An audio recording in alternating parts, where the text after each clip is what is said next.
Bonsoir à toutes et à tous, bienvenue dans cette nouvelle édition de Metro News pour la semaine. Voici les principaux faits qui ont marqué la journée de ce jeudi 26 février 2026. De retour de St. Kitts and Nevis où il a pris part à une réunion ordinaire de la CARICOM, le Premier ministre Alix Didier Fils-Aimé a présenté les retombées de sa mission diplomatique.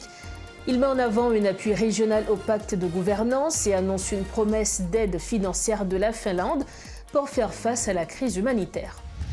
Le Conseil électoral provisoire a lancé une série de consultations avec des groupes organisés afin de présenter les nouveautés du processus électoral. Alors que le CEP assure vouloir respecter le calendrier établi, des acteurs de la société civile expriment déjà des doutes sur la crédibilité et la faisabilité du processus.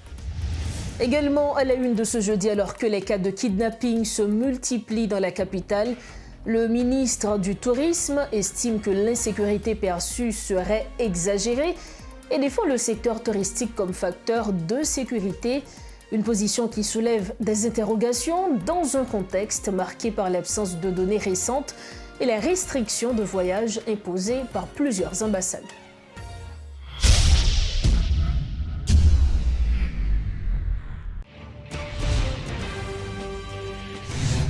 Bienvenue au développement des titres de l'actualité. De retour au pays, le Premier ministre Alix Didier Fils-Aimé a dressé le bilan de son voyage à St. Kitts and Nevis, où il a participé à la 50e réunion ordinaire de la conférence des chefs d'État et de gouvernement de la CARICOM.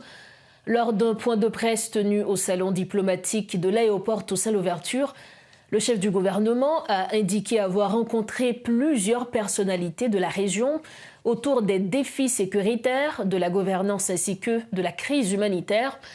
À ce sujet, la Finlande aurait promis une aide supplémentaire de plus de 2 millions de dollars pour soutenir le pays.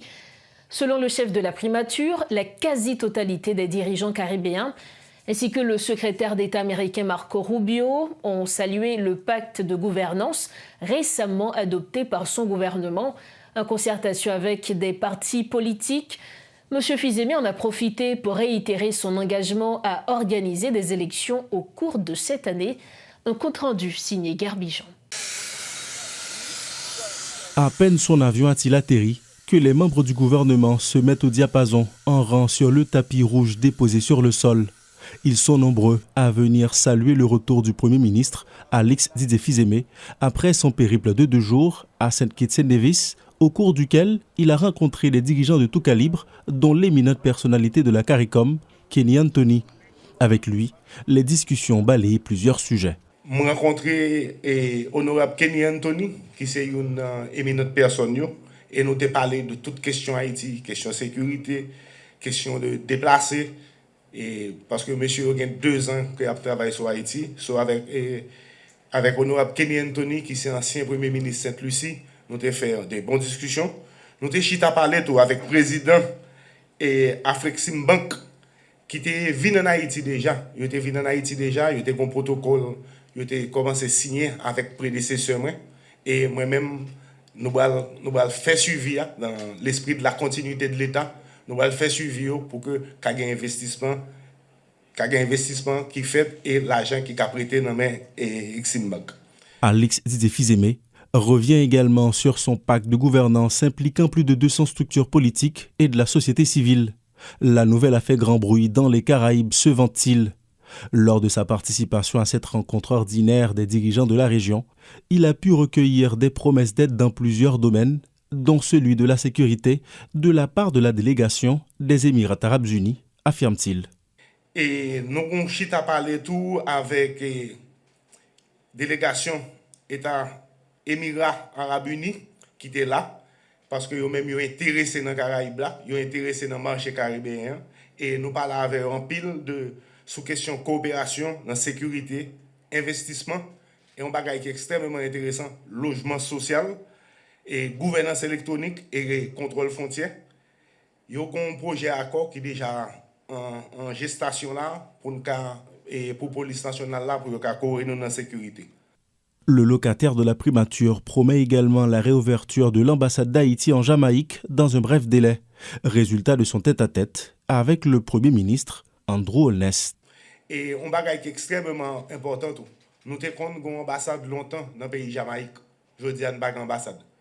Et nous parlons avec le Premier ministre, là, nous parlons avec le ministre des Affaires étrangères pour nous demander pour que, dans les meilleurs délais, Haïti a ouvert l'ambassade en Jamaïque et pour que les relations reprennent normalement. Avec le secrétaire d'État américain, Marco Rubio, les discussions étaient centrées sur la sécurité et les élections. Le Premier ministre ne jure que par l'organisation de joutes électorales cette année. Il affirme avoir reçu l'engagement clair de Washington du déploiement effectif de la force de répression des gangs, une mission décisive pour le rétablissement de la sécurité, dont dépendent largement les élections. Dernière rencontre de fait, c'était une rencontre avec le secrétaire d'État américain, Marco Rubio, et nous te prenons pile temps pour nous chita, pour nous discuter sur toute question de sécurité. Et question de sécurité, moi-même, je t'ai abordé directement, je t'ai dit que nous avons besoin de l'élection. Peuple là, à travers PAC là, et je vais recevoir PAC là très très bientôt. Peuple là, c'est dans l'élection que je veux aller. Parti politique que je veux aller dans l'élection, mais il y a un préalable. Et préalable là, c'est sécurité. La communauté internationale là, prend engagement pour lui battre nous un GSF. Et il garantit nous que le déploiement et tout engagement qu'ils prennent, j'en ai dit, il n'y a pas fini de jouer tout comme là, mais il n'y a pas de problème, il y a fini de jouer. Mais troupe y a venu et ça, engagement y prend à côté peuple haïtien l'a fait. Le chef du gouvernement précise également qu'Haïti a fait bonne impression lors de cette réunion des dirigeants de la CARICOM, après avoir opté pour la voie de la stabilité, puis en s'entendant sur un pacte avec les partis politiques, un document qui suscite pourtant la grogne de nombreuses organisations politiques locales. Comme annoncé en titre, le Conseil électoral provisoire a entamé une série de rencontres avec des groupes organisés autour du processus électoral. Pour cette première journée, les membres du CEP ont échangé avec des acteurs de la société civile sur les nouveautés du processus, notamment le décret électoral et le calendrier. L'occasion pour l'institution de réaffirmer sa volonté de respecter le calendrier publié il y a quelques mois. Certains participants ont toutefois exprimé leurs inquiétudes quant au respect de ce calendrier et mis des réserves sur la crédibilité du processus. Suivez ce compte-rendu de Riti Fortuné. Alors que la tenue d'élections suscite de nombreuses inquiétudes, le CEP entend plus que jamais renforcer la confiance de la population en communiquant des détails liés à la préparation du scrutin. Réunissant des membres de la société civile, les responsables de l'institution électorale ont mis en avant l'importance d'une participation massive des électeurs aux prochaines joutes, soulignant des mesures prises pour permettre le bon déroulement du processus. En tête des initiatives, l'utilisation massive des technologies. Il y a une interprétation qui fait de titre 6 sous régime financement électoral là et section B financement privé, côté que le conseil a parlé de niveau de plafond. Le conseil a parlé de niveau de plafond, il dit que, mais qui niveau pour candidat ou bien parti dépenser dans la campagne électorale. La machine électorale est désormais en branle, en dépit des contraintes d'ordre sécuritaire affectant les démarches déjà enclenchées. À l'heure actuelle, il est très difficile de circuler par voie terrestre de l'ouest à l'Artibonite, deux départements représentant pourtant plus de 54% de l'électorat. Directeur de l'unité de planification et de programmation au CEP, Joubert Junior explique. Pour organisation élection, nous avons un décret qui définit que j'ai élection en fait. Et décret ça, il visait la Constitution 1987 à Mandéa. Nous avons l'autre décret électoral. C'était l'occasion pour les participants de faire part de leurs réserves quant à la tenue des élections dans le pays. Outre la question sécuritaire, les interventions ont tourné autour de la crédibilité du processus électoral. Nombreux sont ceux qui exigent la garantie que les élections ne seront pas contrôlées par les acteurs internationaux. Élection nous voulons faire c'est pour un pays lié. Si nous avons des mettons différents pour nous faire élection, on dit nous pas parler. Tant prends sans nous pour nous faire élection. Parce que c'est pour un pays, c'est pour un peuple qui bouquet souffrit depuis 40 ans. Est-ce que ça devrait nous dire nous déjà identifié yo? Est-ce que dans le quartier populaire que moun yo déplacé autour? Moun qui court quitter qu'à l'autre côté, qu'à l'enfant, est-ce que ça devrait ça nous identifier autour? Si oui, est-ce que nous fait le sans moun ça yo? Sinon, qui côté nous identifier pour moun ça yo le côté? Est-ce que réfugiés yo, côté pour y aller, est-ce que nous identifier des centres pour eux même tout? Ces discussions qui se sont déroulées autour du décret électoral, du calendrier et les actions déjà menées par le CEP se poursuivront jusqu'à samedi. Le Conseil électoral provisoire entend par cette démarche mobiliser et sensibiliser tous les acteurs de la vie nationale à participer activement aux élections. Autre point de l'actualité, une embarcation assurant la liaison entre Miragoâne et l'île de la Gonâve a sombré mardi avec 6 passagers à son bord. Une personne serait décédée par noyade et une autre est toujours portée disparue. Selon les premiers témoignages, le bateau aurait quitté Miragoâne en direction de la Gonâve, malgré l'interdiction du service maritime et de navigation d'Haïti Semana, avant de chavirer en pleine traversée. Écoutons les précisions du directeur du Semana, Éric Prévost Junior. C'est un bateau qui, généralement, ordinairement, toujours prend le large pour faire trajet, Miragoâne, l'île de la Gonâve, en Saint-Galais, plus précisément.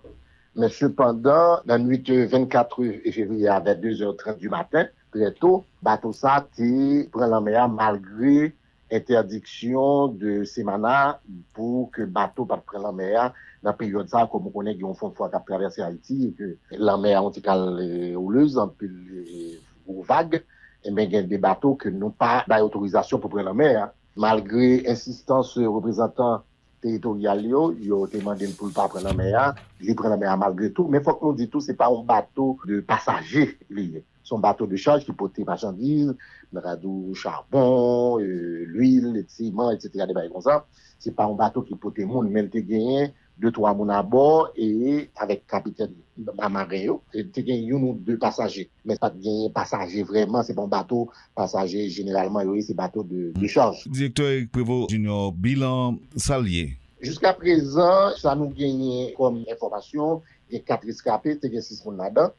D'assemblée gagne mort et puis ils ont disparu. Jusqu'à présent, c'est ça n'y a comme chiffre, mais on a continué à rechercher avec les gardes-côtes pour nous regarder est-ce qu'il y a l'autre monde ou bien est-ce que le monde qui disparu, est-ce qu'ils sont de l'autre côté là, parce que généralement, l'argent de nos frères Isaïo, on a tant de monde dans la zone côté que l'État supposé aller au sortir, et pourtant là, échoué dans l'autre espace qui n'est pas zone de prédilection d'Haïti. C'est maintenant que vous avez dirigé, il y a moyen pour bon yeux l'ouvrir sur tout le pays. Pas du tout. On connaît que le service maritime d'aviation d'Haïti, il fait partie de l'institution de l'État qui n'a fait pas bon, qui est pauvre, qui n'a pas de gros budget. Cependant, ça n'a pas empêché que l'État accompagne ces maintenant dans différents travaux. Mais cependant, il faut qu'on dise tout, il y a différents aspects dans le travail là. Il y a parfois certains gens dans la population, ils ont bail travail d'autres institutions à ces maintenant, parce que ces maintenant, il y a une mission parle. Et il y a l'autre institution qui a mission parle, par exemple, surveillance dans l'homme, mais il y a bateau, il y a surchargé, il y a pas prétendant. Parce que ce qu'il y a, les représentants du Semana, il n'y a pas des gens armés. C'est des gens qui là pour faire inspection navire, garder est-ce que bateau, navire, il y a tout matériel nécessaire, est-ce que pas surchargé, est-ce que il y a quantité de monde qui doit gagner, est-ce que il y a gilet de sauvetage, est-ce que il y a extincteur pour s'il y a du feu pour un bateau, etc. Après ça, ils baillent un ordre pour prendre la mer. Mais maintenant, c'est au garde-côte qui doit lui-même dans la mer à surveiller et à secourir tout. Bateau les en danger, les situations difficiles. Et malheureusement, faut nous dire que la situation garde-côte, c'est encore pire que c'est maintenant, parce que les garde-côte pas même 3 ou 4 bateaux. 3 ou 4 bateaux, et sans compter aux ressources humaines aussi. C'est-à-dire que nous prenons exemple les policiers partis dans la Biden, et sans compter que par exemple, le policier aujourd'hui a formé pour la marine au garde-côte. Ça veut dire que là, c'est difficile pour garde-côte aussi. C'est-à-dire que c'est pas un bail facile du tout et moyen pour qu'on ait un contexte généralisé aujourd'hui, l'agent, l'État plus focus vers la sécurité sur terre que sur mer. Alors que les cas de kidnapping se multiplient dans la capitale, le ministre du Tourisme, John-Éric Dessources, évoque un sentiment d'insécurité qu'il juge exagéré et estime que le tourisme peut constituer un facteur de sécurité. Aucune donnée récente n'est toutefois disponible pour évaluer le secteur touristique depuis 2018. Monsieur Dessources parle d'industrie touristique en Haïti dans un contexte où plusieurs ambassades demandent à leurs ressortissants de limiter leurs déplacements dans le pays, alors que la reprise des vols commerciaux ne semble pas imminente. Suivez ce reportage de Rodolphe Yarduy et de Guy Trichoisy. Difficile de mettre des chiffres permettant de déterminer si le nombre de touristes est à la hausse en 2026, car aucun rapport n'a été rendu public. Depuis quelques années, des activités touristiques ont considérablement diminué à travers le pays à cause de l'insécurité qui ronge la société haïtienne. Toutefois, le ministre John-Éric Dessources ne semble pas de cet avis. Il y a un défi de taille que la République l'a semblé gagner aujourd'hui, on dit semblé gagner, qui se défi insécurité, qui est capable de gagner une grosse incidence sur le tourisme. Dans un contexte où des ambassades demandent à leurs ressortissants de ne pas voyager en Haïti, le ministre croit de son côté que le tourisme est un facteur de sécurité.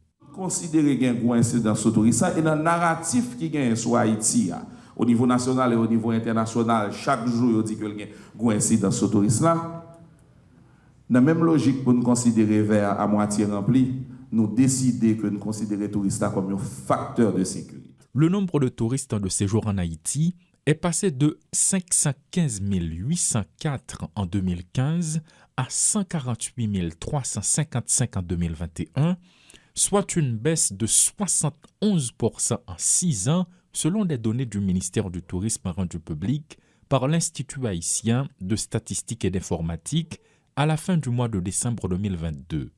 5 ans plus tard, où en est-on? Qui plus est, la reprise des vols n'est pas pour demain. Dans la vision que nous mettons en œuvre dans le ministère du Tourisme aujourd'hui, si effectivement nous commençons à faire tourisme dans le point que nous démarrons, nous avons commencé à attaquer un paquet de causes qui mènent nous dans le problème d'insécurité. En 2018, le tourisme avait rapporté moins de 700 millions de dollars américains à Haïti, alors que la République dominicaine engrangeait plus de 7 milliards de dollars du secteur touristique. Les Bahamas avaient collecté près de 4 milliards de dollars pour la même année. En 2026, Haïti peut-il compter les mêmes chiffres? Pour refermer la page nationale de Métro News, la fondation Digicel, en partenariat avec Bonge, a officiellement lancé la 5e édition du Dev Expo Challenge 2026, placée sous le thème de l'intelligence artificielle au service de l'impact social. Cette initiative vise à répondre aux défis sociaux en Haïti par la création de solutions technologiques locales basées sur l'IA. L'activité se déroulera dans les 10 départements du pays ainsi qu'en ligne. Ce partenariat témoigne de la volonté des deux institutions de promouvoir l'engagement des acteurs du secteur technologique dans la recherche de solutions innovantes. L'objectif est de démontrer comment les outils technologiques, notamment l'intelligence artificielle, peuvent contribuer à améliorer les conditions de vie des populations en apportant des réponses concrètes aux défis auxquels elles sont confrontées, a expliqué la directrice Sofia Stransky. Li vin tourner aux outils qui sont capables d'améliorer l'éducation, renforcer la santé, supporter l'agriculture et puis encourager l'inclusion financière. Ces visions, ça, nous voulons encourager là aujourd'hui. À travers Challenge, ça, Fondation Digicel a investi plus parce que 5 millions de gouttes pour supporter l'équipe qui pourra proposer solutions innovantes et utiles pour le pays. Nous croyons dans le potentiel jeune, nous croyons dans la créativité, nous croyons dans la capacité et nous croyons innovation capable de monter progrès pour le pays. Je remercie Bonge pour l'engagement avec toute équipe li, et m'ta encourager à continuer, montrer innovation et entrepreneuriat qui a changé Haïti. Je félicite tout le monde qui va participer. Nous ne connaissons pas tout le monde qui va gagner, mais il faut que nous commencions à côté et m'encourager tout le monde là parler de ça. Parce que ça a apporté un pile progrès. Et nous avons compté sur nous toutes pour parler de challenge là. Pour que nous-mêmes, nous toutes, qu'à bénéficier des résultats que nous avons. C'est la fin de cette édition de Metro News. Avant de partir, le rappel des principaux titres. De retour de St. Kitts and Nevis, où il a pris part à la 50e réunion ordinaire de la CARICOM, le Premier ministre Alix Didier Fils-Aimé a présenté les retombées de sa mission diplomatique. Il met en avant un appui régional au pacte de gouvernance et annonce une promesse d'aide financière de la Finlande pour faire face à la crise humanitaire. Le Conseil électoral provisoire a lancé une série de consultations avec des groupes organisés afin de présenter les nouveautés du processus électoral. Alors que le CEP assure vouloir respecter le calendrier établi, des acteurs de la société civile expriment déjà des doutes sur la crédibilité et la faisabilité du processus. Et puis alors que les cas de kidnapping se multiplient dans la capitale, le ministre du Tourisme estime que l'insécurité perçue serait exagérée et défend le secteur touristique comme facteur de sécurité, une position qui soulève des interrogations dans un contexte marqué par l'absence de données récentes et les restrictions de voyage imposées par plusieurs ambassades. Voilà ce qui referme cette édition de Metro News. Merci de votre fidélité, merci surtout pour la confiance que vous nous accordez. On se retrouve demain soir. Restez branchés Métropole. Bonsoir.